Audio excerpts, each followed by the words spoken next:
lantaran orang memiliki iman kepada Allah dan beriman kepada hari akhir, maka kita terdorong untuk berbuat baik. Contohnya kita ini, kita datang ke masjid 5 kali sehari semalam. Waktunya subuh itu masih adem, kadang-kadang gini kita. Kenapa kita gitu ya? Karena itu dorongan iman. Iman kepada Allah, iman kepada hari akhir. Apa bedanya Nabi dan Rasul? Nabi itu banyak, Pak. Nabi itu sampai sekarang ini masih banyak Nabi sebetulnya. Cuman kita nggak tahu ya. Nabi. Ya. Tapi Rasul itu cuma 25. Dimulai dari manusia pertama diciptakan, yaitu Adam, sebagai nenek moyang manusia, sampai Rasul, Nabi dan Rasul terakhir itu Nabi Muhammad. Jadi kalau Nabi itu banyak, ribuan, jutaan. Tapi kalau Rasul yang wajib kita imani itu hanya ada 25. Kadang-kadang salah kaprah itu, Pak. Punya harta diantarkan ke anak yatim semua itu. Padahal ada keluarganya yang melarat, dilangkai, gak diberi. Bener nggak ini Pak Widodo, ini orang kayak gini nih? Anak dulurnya masih kerabat dekat itu gak punya, itu diantar ke anak yatim. Salah nih menurut Quran ini. Diurut, Pak. Diurut. Surat kedua 215 ini tentang IPA. Jadi ini pendistribusian zakat. Ini mustahiknya zakat itu yang wajib diberi zakat ini di sini. Di sini ada 8 orang. Kalau di sini mustahiknya infak. Ini ya. Jadi kalau di sini kalau kita memberi infak, Quran surat kedua ayat 215 kalau pembagian infak. Kalau pembagian zakat terdapat di Quran surat 9 ayat 60.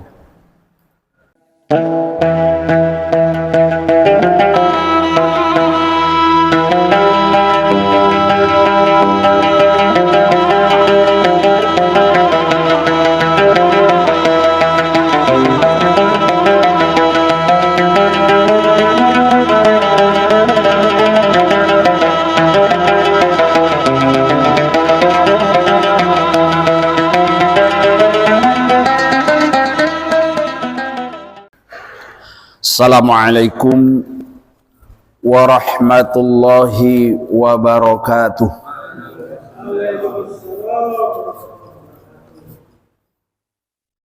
Alhamdulillahi rabbil alamin.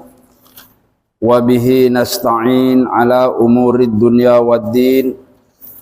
Wa sallallahu ala Muhammadin wa ala alihi wa ashabihi ajma'in. Amma ba'du, qala Allah subhanahu wa ta'ala fil Qur'anil Karim, a'udzu billahi minasy syaithanir rajim.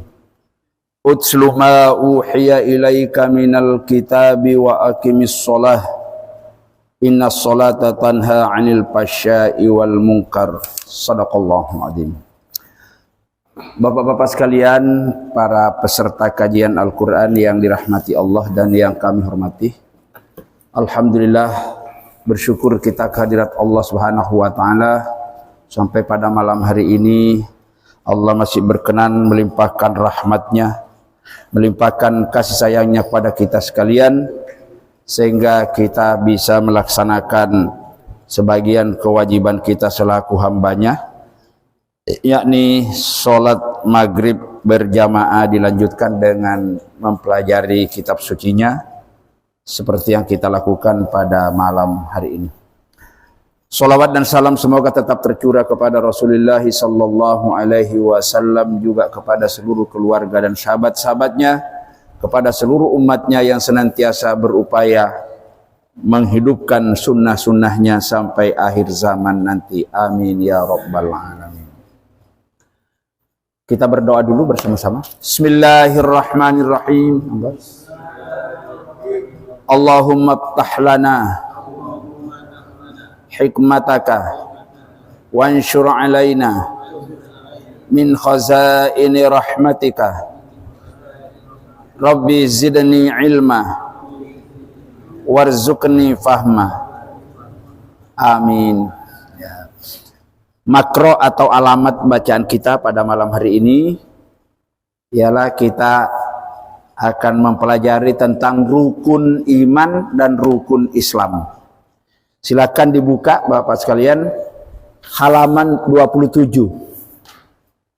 pada baris pertama ya.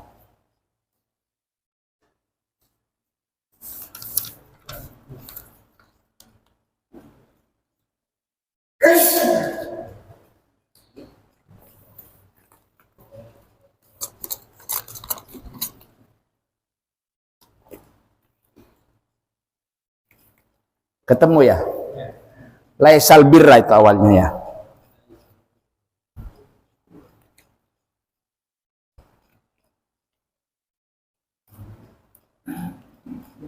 Ya. Halaman 27 ya. 27. Ya. Ayat 177. Ya.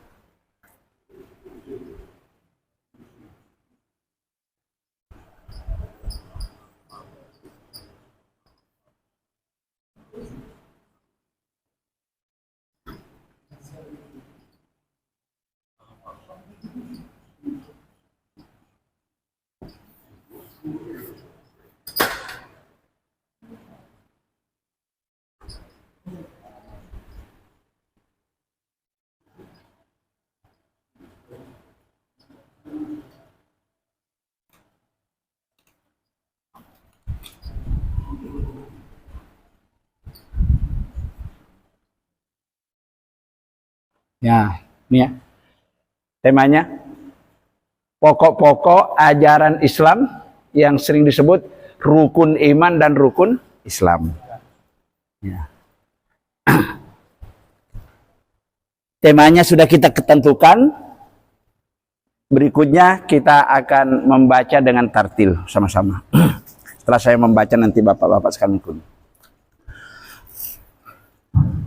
A'udzu billahi minasy syaithanir rajim. Monggo. A'udzu billahi minasy syaithanir rajim. Bismillahirrahmanirrahim. Bismillahirrahmanirrahim. Laisal birra an tuwallu wujuhakum qibalal masyriqi wal maghribi walakinnal birra laisal an tuwallu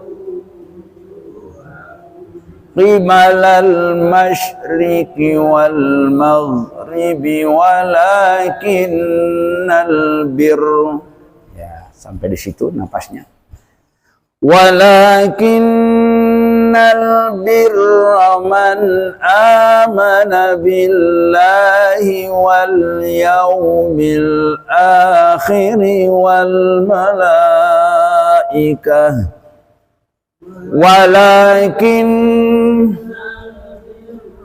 man amana billahi wal yawmil akhir wal malaikati wal kitabi wan nabiyina wa atal mala ala hubbih wal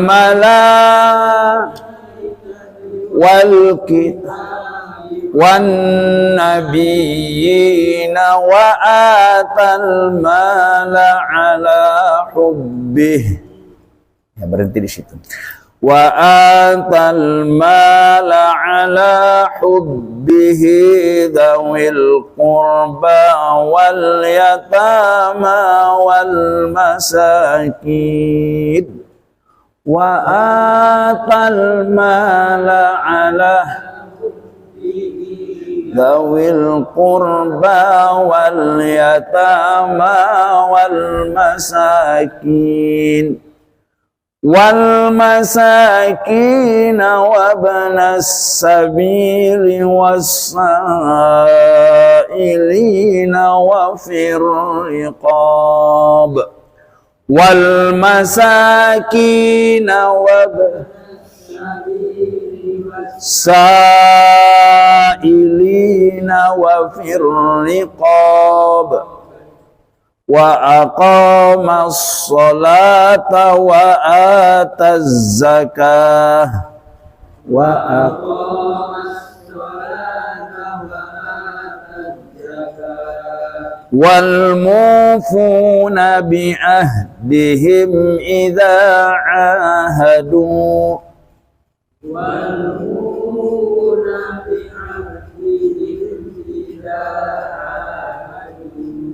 was-sabirina fil ba'sa'i wad-dharra'i wa hinal ba's was-sabirina fil wad-dharra'i wa hinal ba's ulaika alladzina sadaqu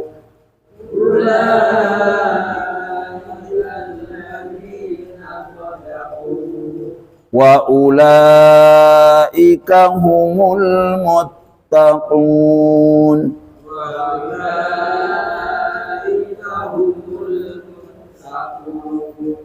Sadaqallahul azim.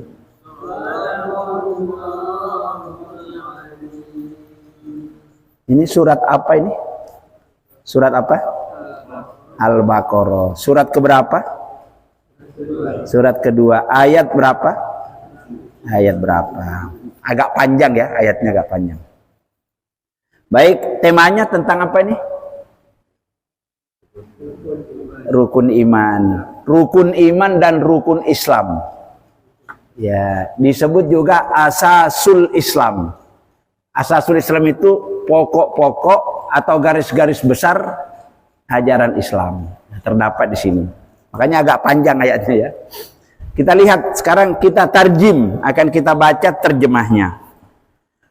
Laisal birro, artinya apa? Bukanlah kebaikan. Kebaikan kadang-kadang disebut kebajikan ya, itu sama ya. Bukanlah kebajikan atau kebaikan antuwallu wujuhakum. Antuwallu wujuhakum, an bahwa tuwallu kalian menghadapkan wujuhakum, wajah-wajah kalian, kibalal masyriki wal maghrib, ke arah timur dan ke arah barat. Jadi Allah menegaskan bukanlah kebaikan bahwa engkau menghadapkan wajahmu ke arah timur, arah tempat terbitnya matahari, wal maghrib, dan ke arah barat, tempat tenggelamnya matahari. Apa maksudnya ini kok kayak gini? Jadi ini ada asbabun nuzulnya. Asbabun nuzul itu latar belakang turunnya ayat ini. Dulu umat Islam itu sebelum menghadap ke Masjidil Haram, kalau sholat menghadap kemana? Sekarang itu loh Pak yang dianu sama Zionis Israel itu. Masjidil Aqsa. Dulu awal mula Nabi Muhammad beserta umatnya ketika masih tinggal di Mekah, itu orang arahnya menghadap ke Masjidil Aqsa yang ada di Palestina. Ya memang perintahnya begitu. Kemudian kalau tidak salah Nabi sholat di masjid. Nah makanya di Madinah itu ada namanya Masjid Qiblatain. Nah, orang kalau ke Mekah tahu umroh pasti berziarah ke sana. Ya, namanya Masjid Qiblatain. Masjid Qiblatain itu artinya masjid dua kiblat. Ini ada kaitannya dengan ayat ini. Nah, jadi ketika turun perintah Allah itu kepada Nabi, kalau tidak salah waktu itu enggak sholat asar, sholat duhur. Saya agak lupa ya, enggak sholat duhur.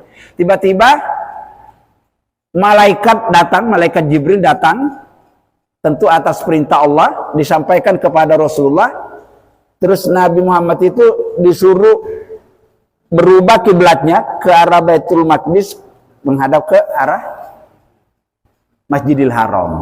Nah, itu nanti ayatnya nanti ada di ayat selanjutnya. Itu.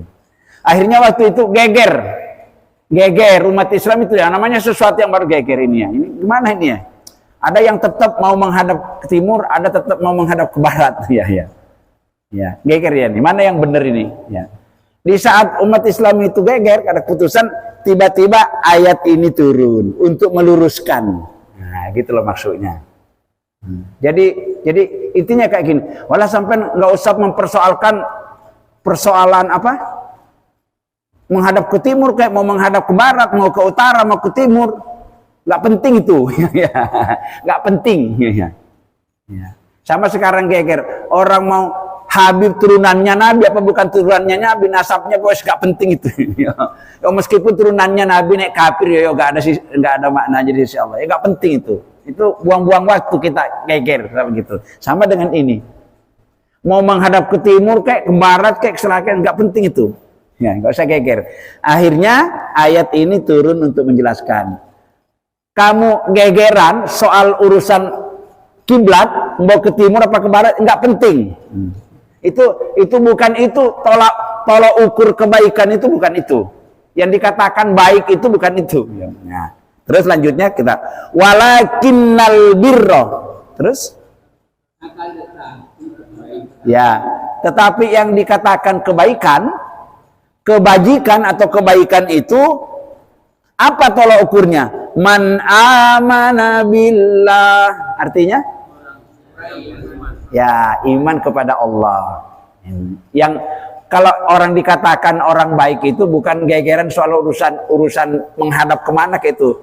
Yang penting itu harus kita persoalkan itu adalah urusan man amana billah, ialah iman kepada Allah. Karena kalau kita tidak iman kepada Allah berarti kita kafir. Kalau kita jadi kafir ya nggak bisa masuk surga. Jadi satu, jadi iman kepada Allah kan rukun iman ini apa ya? Ya. Setelah iman kepada wal yaumil akhir, iman kepada hari akhir. Lantaran orang memiliki iman kepada Allah dan beriman kepada hari akhir, maka kita terdorong untuk berbuat baik. Contohnya kita ini. Kita datang ke masjid 5 kali sehari semalam. Waktunya subuh itu masih adem kadang-kadang gini kita. Kenapa kita gitu ya? Karena itu dorongan iman. Iman kepada Allah, iman kepada hari akhir. Seperti kita itu, sebetulnya kita ini ada bakat kita jadi maling, nyolong, nipu, menjelekan. Kenapa tidak kita lakukan? Ya karena kita punya iman. Punya iman. Jadi iman itu ibarat mobil dan aki. Apa itu namanya? Ibarat sepeda motor dan aki. Apa maksudnya ini? Mobil itu atau sepeda motor kalau akinya mati, di starter nyala nggak mesinnya? Nggak bisa. Ibarat HP dengan baterai ya. Kalau HP kita itu baterainya mati ya paling nyala sedikit mati lagi seperti itu. Nggak bisa jalan. Nah, iman itu seperti itu. Iman itu seperti itu. Iman lantaran iman kepada Allah, iman kepada hari akhir ini sehingga kita terdorong, termotivasi untuk melakukan yang baik, termotivasi, terdorong untuk menjauhi yang dilarang oleh Allah. Yang diperintah kita kerjakan, yang dilarang kita hindari. Itu karena iman. Nggak punya iman, Nah, jadi yang paling berharga itu nikmat yang diberikan kepada kita ini manusia itu nikmat yang tiada tara bandingannya itu ya nikmat iman itu, nikmat iman dan Islam. Ya. Lebih berharga daripada segalanya. Karena manusia kalau sudah tidak punya iman itu derajatnya lebih rendah daripada binatang. Jadi letak kualitas kita itu bukan keturunan, bukan karena turunannya Nabi, turunannya siapa, anaknya ini anaknya Raden, bukan itu. Bukan itu mah. Bukan karena kekayaan juga, bukan karena pangkat, pendidikan, gantengnya gini, bukan itu yang jadi ukuran. Jadi yang menjadi tolak ukur yang baik itu kata ayat ini pertama man amana billah orang-orang yang beriman kepada Allah. Wal yaumil akhir, kedua, orang yang beriman kepada hari akhir. Wal malaikati, yang ketiga, orang-orang yang beriman kepada malaikat. Apalagi kalau kita beriman kepada malaikat itu, gak mau Pak iman kita macam-macam itu. Karena kita sadar malaikat ini membuntuti kita, selalu mendampingi kita sebelah kanan, sebelah kiri itu nggak pernah lepas.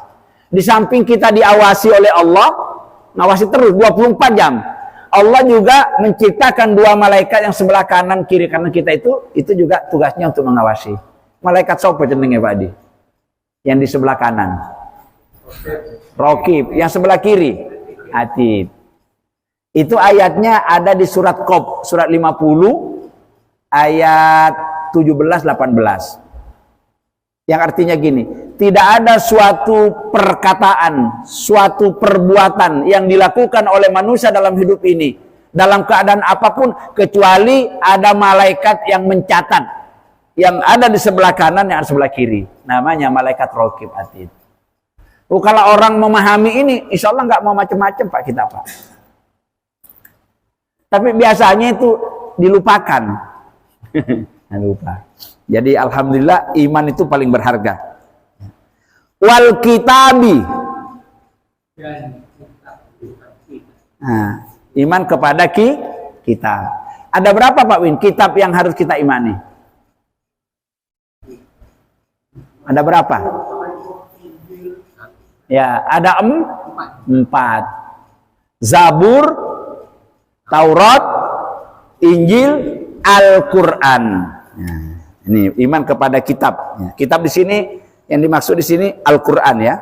Kalau wal kutub berarti semuanya. Di sini beriman kepada Al-Quran. Wan nabiyyin, iman kepada para nabi-nabi. Ya, nabi-nabi. Ada nabi, ada rasul. Apa bedanya nabi dan rasul?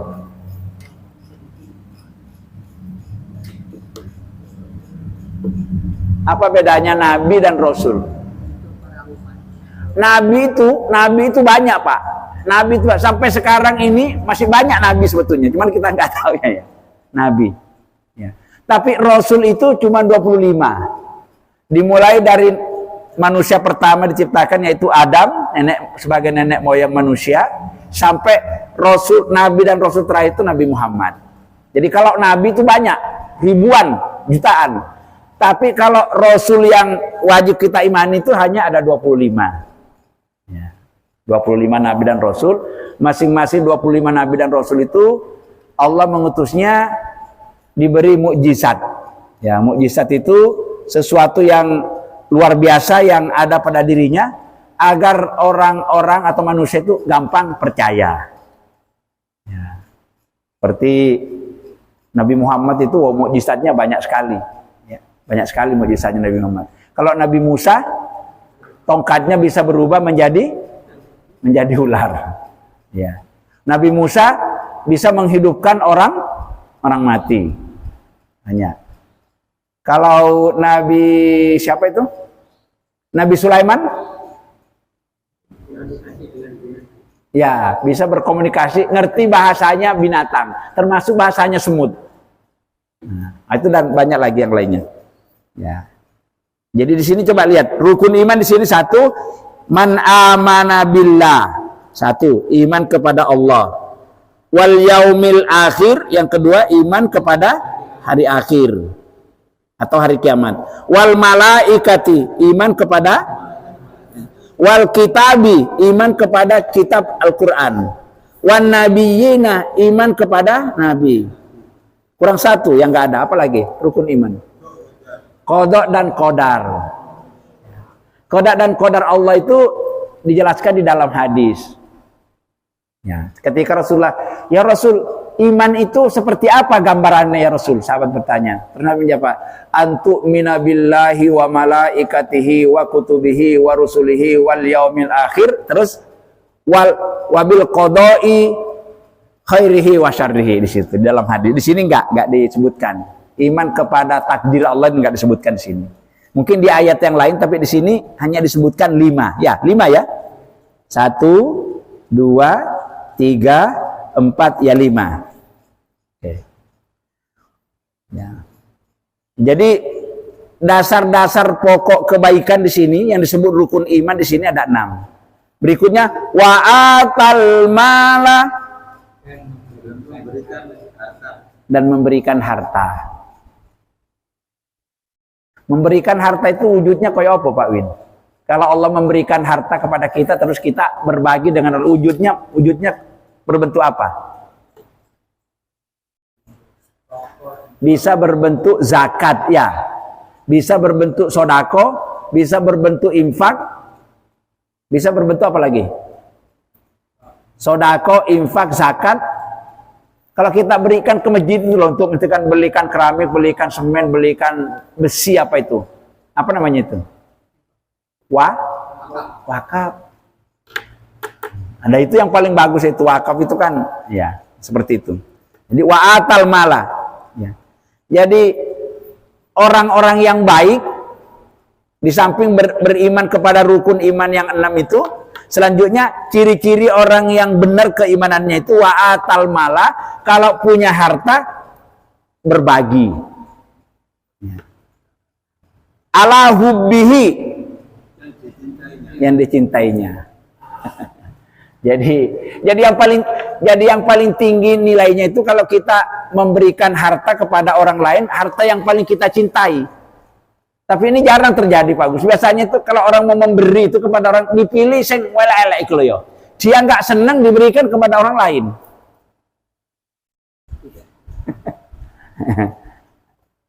Biasanya orang seperti itu. Wah, dia beli baju karena nggak senang dia, wah, diberikan kepada orang lain. Beli kopiah, beli sarung nggak senang diberikan kepada orang lain. Beli buah, makanan dia nggak senang diberikan kepada orang lain. Ya. Nah, di ayat ini dipertegas. Yang paling tinggi nilainya kalau kita mau berbagi dengan orang lain, mau berimpak, bersedekah, berwakaf itu, ala hubbihi, harta yang paling kita cintai. Tapi itu jarang. Saya pernah diuji Pak Adi dulu, masih sudah beberapa tahun yang lama. Saya punya paman tinggal di Malaysia, di Johor, Malaysia. Dia datang ke Surabaya, nih aku beli batik Pak. Batik itu saya beli di Jakarta, ya beli di Jakarta itu batik itu. Itu bagus, enak dipakai itu. Tapi itu sudah saya pakai kira-kira 1 tahun. Terus ada paman saya diminta tukokno yang bagus, nggak mau. Enggak, saya mau kepada yang ini. Nah, kekena ini ujian ini. Padahal batik itu paling saya senangi, itu yang dimaui. Saya kasih yang lain membelikan yang baru, nggak mau. Nah, ini sudah ujian ini. Ya akhirnya ya saya gak hanya pikir karena namanya paman, masih saudaranya ayah saya itu, akhirnya saya berikan. Ya, saya berikan. Ini jadi tantangannya ini biasanya orang kalau memberi itu dipilih yang dia nggak seneng. Dia sudah memicingkan mata, nggak seneng diberikan kepada orang lain. Ya. Boleh seperti itu, tapi itu nilainya nggak seberapa. Yang paling besar nilainya itu ketika apa yang kita senangi kita berikan kepada orang lain. Tapi itu jarang yang kayak gini. Ini yang dimaksud ya. Nah, kalau kita mampu seperti itu, berarti keimanan kita dan keislaman kita itu betul-betul kualitasnya tinggi. Nah, kalau kita mau berbagi atau memberikan harta yang kita cintai, ya prioritas yang pertama itu di sini zawil kurba. Ya, kepada kerabat, kepada karib kerabat. Apa ini? Siapa yang dimaksud karib kerabat ini? Hah? Keluarga itu, karib itu keluarga, kerabat. Ya, kerabat itu ada 2. Ada kerabat dekat, ada kerabat jauh. Apa ya kerabat ini gimana ini ya? Ada pertalian darah dengan kita.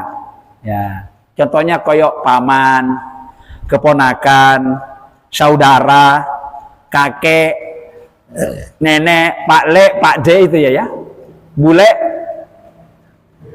bude ya. Itu namanya kerabat dekat.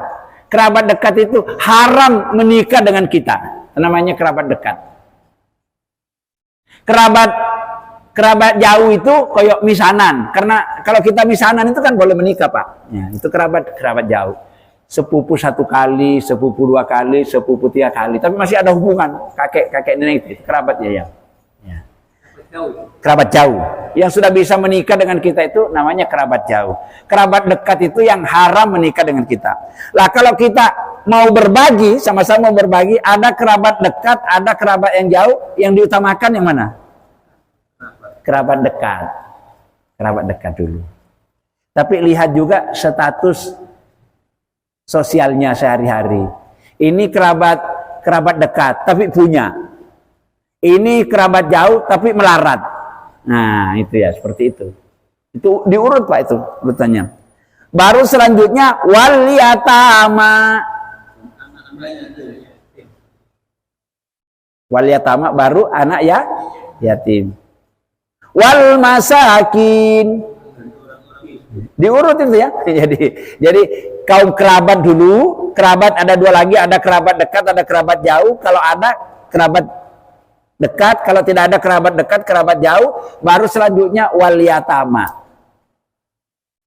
Kadang-kadang salah kaprah itu, Pak. Punya harta diantarkan ke anak yatim semua itu.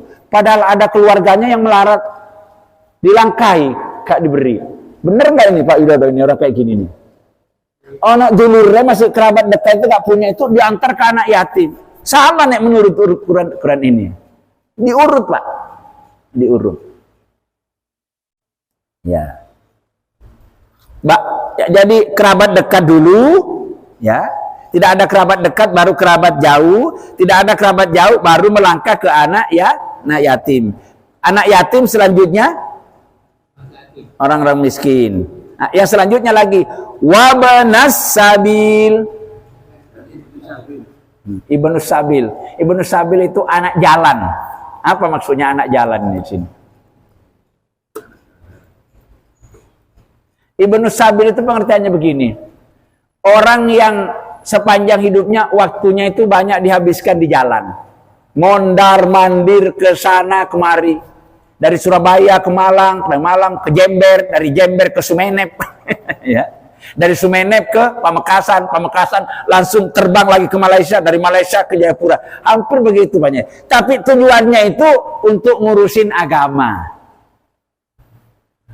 Urusan agama, dakwah. Ya kayak saudara-saudara kita yang jamaah tabligh itu ya, keliling ada dari India, itu Ibnu sabil itu berhak itu. Kalau apa namanya, duitnya habis dan dia muslimkan tujuannya untuk menyebarkan jalan Islam, itu kita wajib itu nanggung, ditanggung. Namanya Ibnu sabil. Sudah berapa ini? Berapa? Jadi kerabat, anak yatim, orang miskin, baru Ibnu sabil. Ya. Baru wasailin, peminta-minta. Bahasa lainnya peminta-minta itu apa? Pengemis. Pengemis ya. Ada nggak setiap hari yang di sekitar kita ini? Pengemis ada? Nek pengamen itu termasuk pengemis nggak? Pengamen termasuk ya? Kalau bahasa Qurannya itu asail, peminta-minta. Biasanya ada ya kayak nyun paringi nyun peri, ada juga cuma ya, minta asail. Nah itu juga, tapi ini urutan keberapa ini asail ini ya? Ya, ya, urutan kelima. Punya hak. Jadi kalau kita punya harta, mampu berbagi, terus ada asail, pengemis datang, kita biarkan dosa kita, berdosa, dia diberi. Dan biasanya tuh dikasih berapa saja bisa nerima itu ya. Asalkan jangan 500, naik 500 ya sanor ya. Nggak dapat pisang goreng sekarang ya. Pisang goreng berapa Pak Iman sekarang? Kalau beli di anu ya. Berapa harganya? Nek apem. Apem berapa Pak Gus? 2.000 sekarang. Nggak ada jajan 1.000 sekarang hampir nggak itu nih kalau kita beli di situ ya. Paling murah 2.000, 2.500 kan itu ya. Terus sampai pengamen dikasih 500. Itu termasuk medit nggak itu orang itu ya, kalau iya? Hah? Hah? Bukan profesi. Ya, iya betul. Iya, ya betul.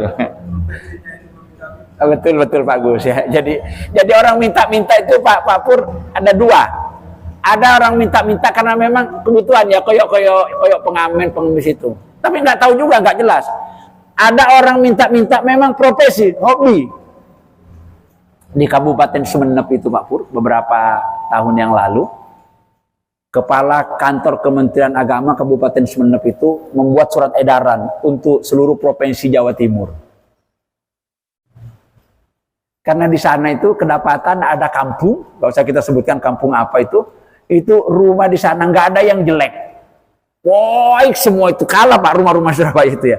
Itu yang punya itu hobinya itu ya minta-minta, tapi bukan di sana mintanya, keluar daerah. Ya. Biasanya kalau begitu orang sudah ini ada koordinatornya, dikoordinir. Sering Pak. Pernah juga kedapatan di sini orang dari Lamongan itu, ke Lamongan ini ketangkap di sini gini. Ada suatu saat itu ketahuan. Ya. Biasanya yang begitu Pak Pur pakai stempel. Iya, disebar. Pakai stempel. Biasanya yang paling gampang dijual itu yaitu anak yatim, pembangunan masjid, pesantren, yang nggak jauh dari situ. Orang cacat, ya orang cacat ya. Jadi anak yatim, pesantren, masjid, anak cacat biasanya buat stempel. Di Manuan pernah ketahuan kok beberapa puluh stempel jadi dibuat itu. Terus pakai proposal mintanya biasanya. Nah ini namanya betul itu namanya pengemis profesional itu namanya itu ya. Bukan ini yang dimaksud ini di sini, bukan yang di sini ya. Dalam ayat ini bukan yang seperti itu. Nah sekarang kan modern Pak, sekarang orang minta-minta itu pakai ini juga sekarang ini. Jadi kalau kita ragu-ragu seperti itu, ya gak usah. Kita daerah mana? Ada yang dari Bali, dari mana, dari minta ke sini. Kita ragu-ragu. Bawa aja ke Masjid Al-Muhajirin Candi Lontar, sudah jelas ke sini. Kalau yang di sana itu kan masih ragu-ragu tuh. Anak yatim temen ta. Pesantren temen ta. Masjid temen ta. Ya. Yang namanya stempel itu bisa dipesan di pinggir jalan di mana saja kan begitu ya. Maka sekarang kadang-kadang rodok pinter, tidak cukup dengan stempel itu, harus diketahui oleh lurah setempat, camat setempat, kalau perlu bupati setempat. Banyak yang begitu. Orang-orang yang minta itu takut terjadi penipuan. Tapi urusan yang memberi tadi itu asalkan kita niatnya memang lillahi ta'ala, nggak masalah. Bahwa itu mau kita berikan dipakai main judi, kita berikan dipakai berbuat maksiat, nggak masalah. Kita niatnya kan tetap ini. Nanti dia sendiri yang bermasalah dengan Allah. Tapi kalau ya bisa sih yang jelas saja lah. Lah ya itu ya kan dia ketahui. Nanti minta-minta digunakan untuk apa? Digunakan untuk membangun apa? Bener tak dipakai bangun masjid? Bener tak dibangun rumahnya? Jangan-jangan bangun rumahnya sendiri. Kan gitu kan banyak seperti itu. Nah ini yang dimaksud wasailin. Jadi asail betul saya Pak. Jadi asail sekarang banyak macamnya. Ada asail, peminta-minta pengemis memang betul-betul butuh. Ada juga bukan butuh, memang kan dijadikan apa ya? Ya dijadikan profesi. Kerjaan. Nah itu yang jangan. Wafir riqab. Ya, ini sekarang nggak ada sekarang memerdekakan HAM. Ini awal-awal Islam dulu ini ya. Ajaran memerdekakan hamba sahaya itu dulu karena penghambaan dulu itu sebetulnya peninggalan ajaran jahiliyah sebetulnya itu ya. Ya. Tapi awal-awal Islam mulai dikembangkan itu masih ada praktek-praktek itu. Maka Islam datang itu dimerdekakan. Misalnya Pak Sodik punya hamba sahaya sebanyak 2, ada laki-laki ada perempuan ya, sama Pak Pur udah sampai tak tembus merdekakan ya gitu. Jadi kalau kita punya harta, ada orang-orang sebenarnya kita merdekakan itu termasuk ya. Sekarang karena nggak ada orang-orang seperti ini, biasanya orang-orang yang tidak merdeka itu orang yang dililit utang. Nah, ini mungkin ini sebagai perbandingannya. Dililit utang itu wajib kita beri ya di surat At-Taubah. Coba dibuka. Ya, ada gorim. Coba buka surat At-Taubah ayat 60. Coba. Itu tentang urutan-urutan pendistribusian harta kalau kita mau zakat. Coba. Ya. Quran surat 9 ayat 60. Surat kedua 215 ini tentang infak. Jadi ini pendistribusian zakat. Ini mustahiknya zakat itu yang wajib diberi zakat ini di sini. Di sini ada 8 orang. Kalau di sini mustahiknya infak. Ini ya. Jadi kalau di sini kalau kita memberi infak, Quran surat kedua ayat 215 kalau pembagian infak. Kalau pembagian zakat terdapat di Quran surat 9 ayat 60. Coba dibuka Pak Iman ya. Ya. Surat 9, surat At-Taubah ayat 60. Urutan-urutannya di situ ya, jangan ya. Gimana bunyinya? At-Taubah 60.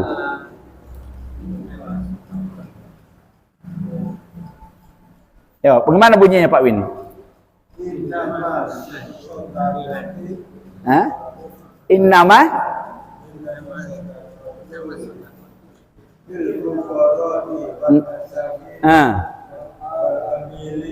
coba hitung lah, ono 8 itu. Ya, asnaf 8. Asnafus samaniyah ya. Ya, di sini. Ini disebut asnafus samaniyah. Asnafus samaniyah. Ya.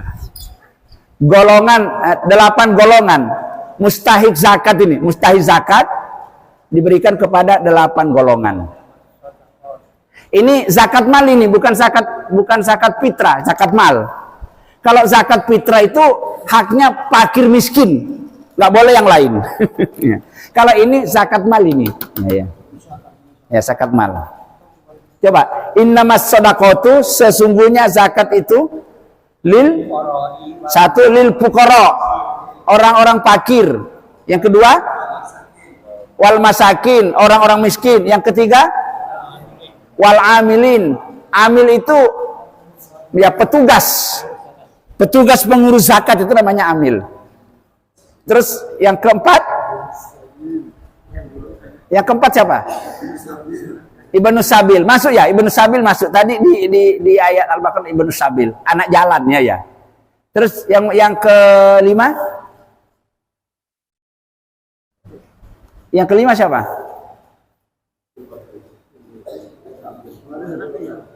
Wabnu Sabil, setelah Wabnu Sabil siapa? Hamba sahaya. Ya. Ya itu pemerdekaan hamba sahaya itu tadi. Kalau gorim itu artinya apa? Ya, gorimin itu ya orang yang dililit utang. Enggak masuk. Utang, orang yang berutang yang mana yang dibantu ya, orang ngutang itu ada orang ngutang karena terpaksa, ada orang ngutang karena hobi. Bukan yang karena hobi itu.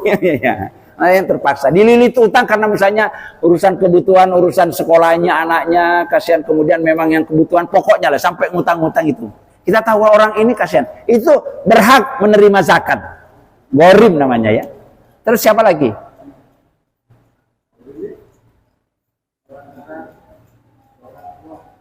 Delapan ya, ada 8. Jadi kalau ada bertanya, iya, wa fi sabilillah. Sabilillah itu contohnya kayak apa?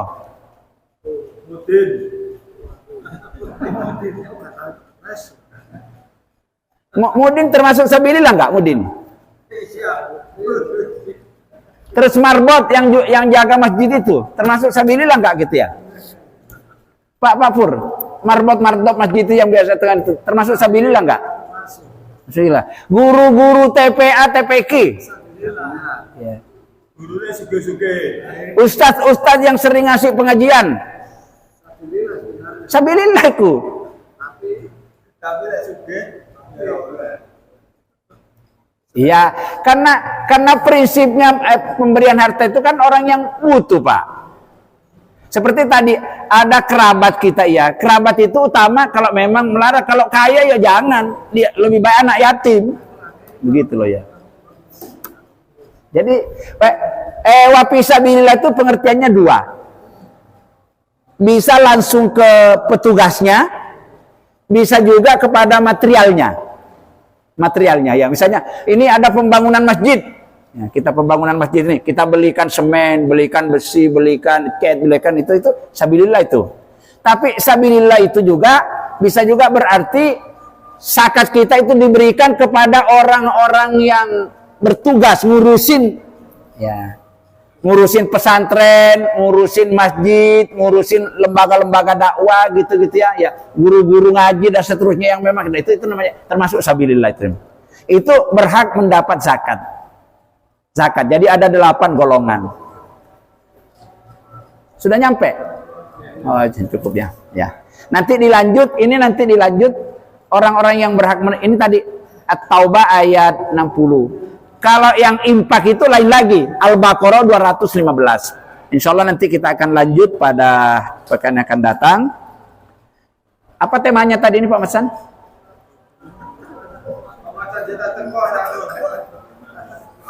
Temanya apa tadi? Ya, dasar-dasar pokok ajaran Islam. Yang dimaksud itu rukun iman, rukun Islam. Belum tuntas soalnya ayatnya panjang. Insya Allah nanti kita akan lanjutkan pada session yang akan datang.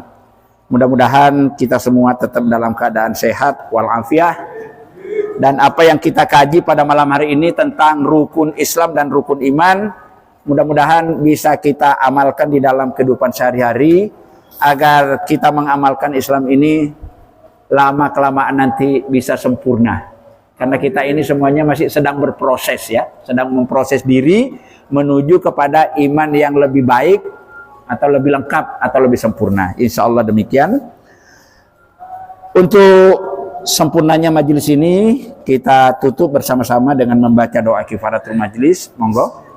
Bismillahirrahmanirrahim. Subhanakallahumma wa bihamdika asyhadu an la ilaha illa anta astaghfiruka wa atubu ilaik. Walhamdulillahi rabbil alamin. Assalamualaikum warahmatullahi wabarakatuh.